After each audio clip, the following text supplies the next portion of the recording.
How I built wealth without investing in stocks. In the world of personal finance, stocks are often portrayed as the ultimate path to wealth. Open any financial book or listen to a podcast, and you're bound to hear about the importance of building a diversified portfolio of equities. But what if I told you that building substantial wealth without ever touching the stock market is not only possible, it's practical? I am living proof of that.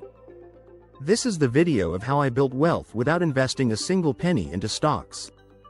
Through alternative assets, entrepreneurship, strategic financial planning, and a mindset focused on ownership, I carved my lane in the financial world, one that proved just as lucrative, if not more stable, than traditional investing. The stock market isn't the only game in town. The biggest misconception in modern finance is the idea that the stock market is the only path to financial success. While many do profit from long-term investing in stocks, it's not the only wealth-building tool available. In fact, for those willing to think outside the box, many routes may offer greater control, faster returns, and lower risk, especially for individuals with entrepreneurial tendencies. For me, it all started with a simple realization: I didn't trust putting my future in the hands of companies I had no control over.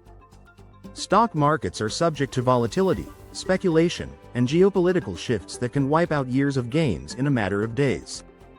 That uncertainty pushed me to explore alternatives. Step 1. Building a business from scratch. Instead of buying shares in someone else's company, I built my own. Entrepreneurship became my primary wealth-building vehicle. I started small, offering freelance services in graphic design and digital marketing. Over time, I expanded into e-commerce, creating a drop shipping business that turned into a consistent stream of income.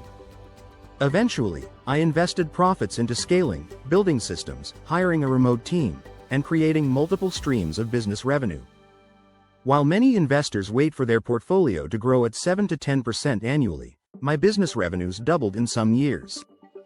The scalability of entrepreneurship, combined with the freedom to adapt quickly, gave me the power to grow my wealth at my own pace. Step 2. Real estate and rental income. The second pillar of my strategy was real estate. Unlike stocks, real estate is tangible.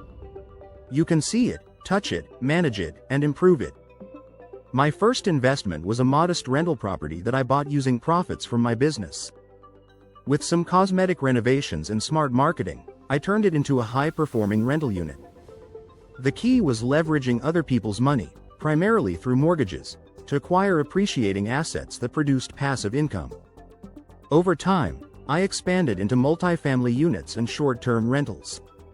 Each property added a new stream of cash flow and long-term appreciation, making real estate a cornerstone of my financial independence. Step 3. Investing in digital assets. One of the most overlooked forms of wealth building is digital asset creation. Instead of investing in stock market shares, I built and bought digital assets like websites, content platforms, and niche blogs. A monetized blog or YouTube channel is more than just a hobby, it's a real business. These platforms generate ad revenue, affiliate income, sponsorship deals, and even product sales. I built a content website around a niche I was passionate about and used SEO strategies to drive organic traffic. Over time, this site became a steady stream of monthly income with very little maintenance. In a similar vein, I bought undervalued websites that were underperforming and optimized them with better content, improved user experience, and better monetization methods. Think of it like flipping a house, but on the internet. Step 4. Private lending and microfinance. As my capital grew, I looked for ways to earn passive income without dealing with tenants, clients, or daily management. That's when I discovered private lending.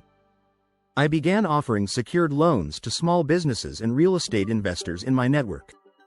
These were short-term, high-interest loans that offered returns of 10 to 15% annually, comparable or even superior to long-term stock market gains.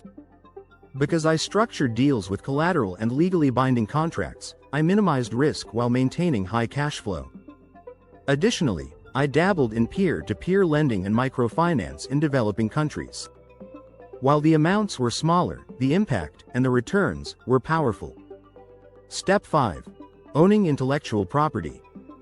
Intellectual property, IP, is an underrated wealth generator. I began creating and licensing digital products like ebooks, online courses, and downloadable templates. After the initial effort of creating these products, the ongoing sales became a form of semi-passive income. The beauty of IP is that once you own it, you can license it out indefinitely. I created a few courses around digital marketing and entrepreneurship, hosted them on learning platforms, and began collecting revenue from learners across the world. This form of income is scalable, and best of all, it's not tied to market performance. The power of diversification outside the stock market. What many people don't realize is that diversification isn't just about owning different types of stocks. It's about having income from different sources.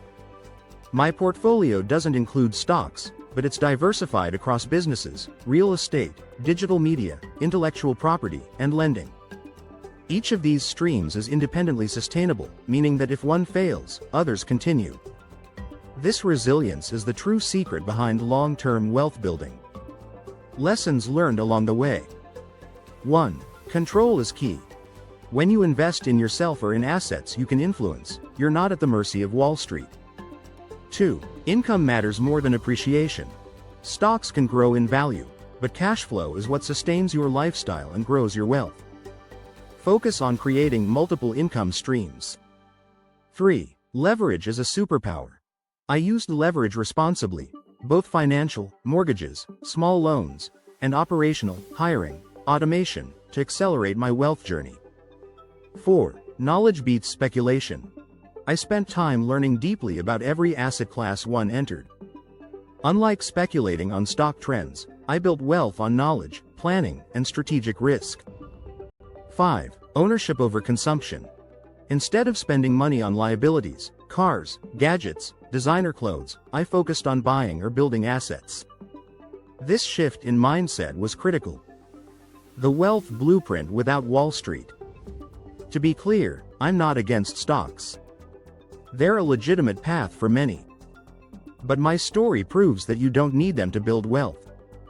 By choosing entrepreneurship, real estate, digital assets, private lending, and intellectual property, I took control of my financial destiny in a way that was both fulfilling and profitable. You don't need a degree in finance or a Wall Street broker to become wealthy.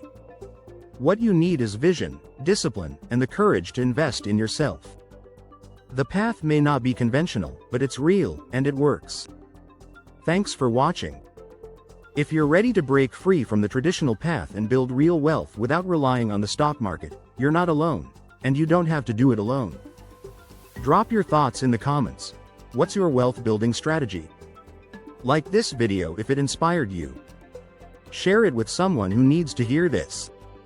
Tap that subscribe button and level up your financial game.